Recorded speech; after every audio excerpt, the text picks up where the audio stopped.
மனைவி ஒரு மந்திரி. காலையில் மணி 6 பொழுது விடிந்தது. வீடுகள் தோறும் வாசல்களில் தண்ணீர் தெளிக்கும் ஓசையும் பெண்களின் பீச்சு குரலும் கேட்டன. ஆ ஆ சோம்பல் முறித்தபடி வாயை திறந்து கொட்டாய் விட்டபடி படுக்கையிலிருந்து எழுந்து உட்கார்ந்தான் ஜெகதீசன். என்னங்க, நேரமாகலையா என்றாள் மனைவி ஜனனி. எழுந்து சென்று காலை கடன்களை முடித்துவிட்டு வந்த ஜெகதீசன் திண்ணகி வந்து நாற்காலில் அமர்ந்தபடி செய்தித்தாளை புரட்டினான். சிறிது நேரம் கழித்து நேரத்தை பார்த்தான்.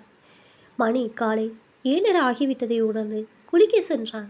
பின்னர் உடை மாற்றிக்கொண்டு வந்து காலை சிற்றுடைய வாயில் விரைவாக அள்ளி போட்டுக்கொண்டு சாப்பிட்டு முடித்தான். பின் சாப்பாடு பையை தோளில் மாட்டிக்கொண்டு புறப்பட்டான். வெளியே வந்து தலைக்கவசத்தை மாட்டிக்கொண்டு ஷூவை காலில் மாட்டிக்கொண்டு ஸ்கூட்டரை தள்ளியபடி அதில் ஏறி அமர்ந்து ஜனனிக்கு டாட்டா சொல்லிவிட்டு புறப்பட்டான். ஜெகதீசன் ஒரு சாஃப்ட்வேர் இன்ஜினியர். தனியார் கம்பெனியில் குழு மேலாளராக பணிபுரிந்து வந்தான். ஆண்டு ஊதியம் 48 லட்சம், மாத ஊதியம் 4 லட்சம் ஆகும். ஆனால் ஜெகதீசன் பணத்தின் அருமை தெரியாதவன். வங்கியில் கடன் வாங்கி வீடு கட்டி அதில் வசித்து வரும் அவன் மாதந்தோறும் 30,000 ரூபாய் வீடு கடனாக செலுத்தி வந்தான்.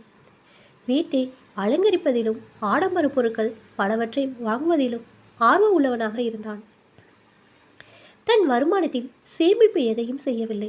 ஒரு நாள் சோஃபாவில் அமர்ந்தபடி சிகரெட்டை பற்ற வைத்து கரி இன்ஜினை போல் குபுகுபு என்று புகையை வெளியே ஊதி தள்ளியபடி இருந்தான்.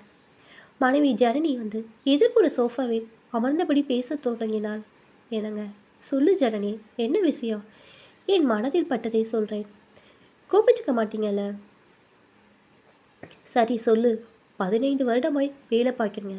நம்ம பையனுக்கு 8 வயசாகுது, பெண்ணுக்கு 5 வயசாகுது. இப்போ அதுக்கு என்ன, ஏதாவது பணம் சேமித்து வச்சுருக்கீங்களா? இல்லை ஆடம்பர செலவு மட்டும் அதிகம் செய்கிறீங்க?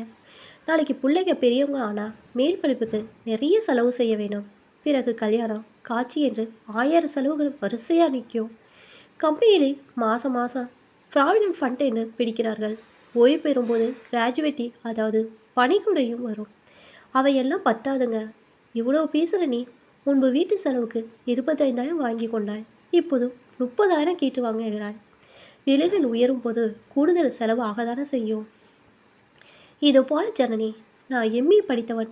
மென்பொருள் துறையில் எல்லாவித திட்ட வேலைகளும் தெரியும். தொடர்ந்து சம்பாதிப்பேன் தெரியுமா? இனி பேசி பயனில்லை என்று எண்ணிய ஜனனி பேச்சை நிறுத்திவிட்டு சமையல் அறைக்குள் புகுந்தாள். ஜனனி படித்த பெண், புத்திசாலி கூட. சமயோசித புத்தி உடையவள். வருவது வரட்டும் என்று அமைதி காத்தாள். ஓராண்டு கழிந்தது. ஒரு நாள் மாலை தன் வேலை முடிந்து சீக்கிரமாகவே வீடு திரும்பினான் ஜெகதீசன். அவன் மிகவும் சோகமாக காணப்பட்டான். பின்னர் உடை மாற்றிக்கொண்டு முகத்தை கழுவி துடித்தபடி சோஃபாவில் வந்தமர்ந்தான். அப்போது குழந்தைகள் ஓடி வந்து அவனது தோல்பையை திறந்து பார்த்தன. தினமும் குழந்தைகள் சாப்பிட ஏதாவது நொறுக்கு தீனி வாங்கி வர ஜெகதீசன் அன்று எதுவும் வாங்கி வரவில்லை. ஏமாற்றத்துடன் அவன் முகத்தை பார்த்தபடி அங்கிருந்து சென்று விட்டன. ஜனனி எதுவும் பேசவில்லை. ஜெகதீசன் மெல்ல கலைத்தபடி பேச ஆரம்பித்தான். ஜனனி வந்து, எங்கள் கம்பெனியில் என்ன செய்கிறார்கள்? ஒரே நேரத்தில் 5,000 பேர்களை வேலையை விட்டு தூக்கப் போகிறார்கள். என்ன காரணம்? கம்பெனி நஷ்டத்தில் இயங்குகிறதாம். ஆள் குறைப்பு செய்தால்தான் நஷ்டத்தை ஈடுகட்ட முடியுமா? என்ன செய்ய போயிருங்க? எனக்கு ஒரே குழப்பமாக இருக்குது. வேலையை விட்டு அனுப்பும்போது என்ன தருவார்கள்? 3 மாத சம்பளம், பிஎஃப் பணம், பணிக்கொடை ஆகியவற்றில் சேர்ந்துள்ள பணத்தை தருவார்கள். உங்கள் திட்டம் என்ன? வேலை தேட வேண்டும். உடனே கிடைக்கலாம். 6 மாதம் கூட ஆகலாம்.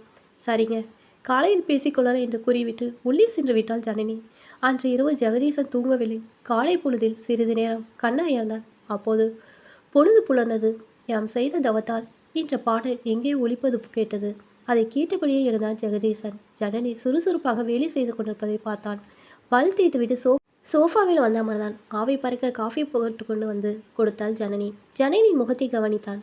இவள் கவலைப்படாமல் எப்படி இருக்கிறாள்? தனக்குள் கேட்டுக்கொண்டு அவளிடம் அதை கேட்டு விடுகிறாள் ஜனனி.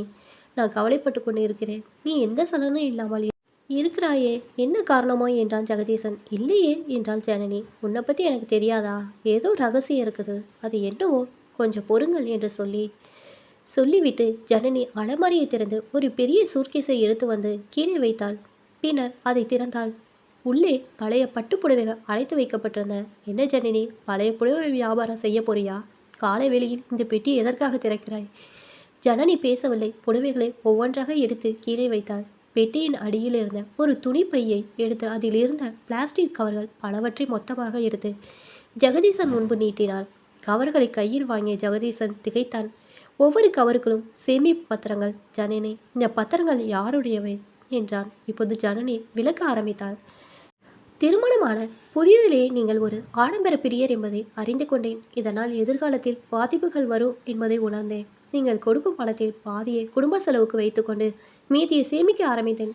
கையில் நீங்கள் வைத்திருக்கும் பத்திரங்கள் எல்லாம் நீங்கள் கொடுத்த பணத்தில் சேமித்த கொஞ்சம் பணத்தில் அவ்வப்போது வாங்கியவை. உங்களிடம் சொல்லாததற்கு மன்னிக்க வேண்டும் என்றாள் ஜனனி. நீ நீ மன்னிப்பு கேட்க வேண்டிய அவசியமில்லை. நான் தான் மன்னிப்பு கோர வேண்டும். பத்திரங்கள் மூலம் எவ்வளவு கிடைக்கும் என்றான். ரூபாய் 20 லட்சம் தீரும். இது எப்படி சாத்தியமாயிற்று? ஆச்சரியமா இருக்கே. ஆச்சரியப்பட ஒன்றுமில்லை. நீங்கள் செய்த ஆடம்பர செலவை தவிர்த்திருந்தால் இன்னும் ஒரு பங்கு சேர்ந்திருக்கும். நான் இப்போது என்ன செய்ய வேண்டும்? வீட்டு கடனை முழுமையாக அடைத்து விடுங்கள். மீதமுள்ள தொகையில் 3 லட்சம் ரூபாயை குழந்தைகள் பேரில் பத்திரங்களை வாங்கிவிடுங்கள். உங்களுக்கு வேலை கிடைக்கும் வரை மீது உள்ள பணம் கம்பெனி தரும் பணம். இவைகள் வைத்து சிக்கனமாக செலவு செய்ய வேண்டும். ஜெகதீசனின் கண்களில் கங்கை வழிந்தோடியது. கண்களை துடைத்தபடி மனைவியை பாராட்டினான். ஆற தழுவிக்கொண்டான். ஜனனி பழைய பாடல் ஒன்றை பாடினாள். சிக்கனமாய் வாழணும், சேர்த்து வைக்க பழகணும், பக்குவமாய் குடும்பந்தனின் அண்ணன்மாரே. ராஜாவுக்கு மந்திரி ஆலோசகர், மனைவியும் ஒரு மந்திரி போல தானே.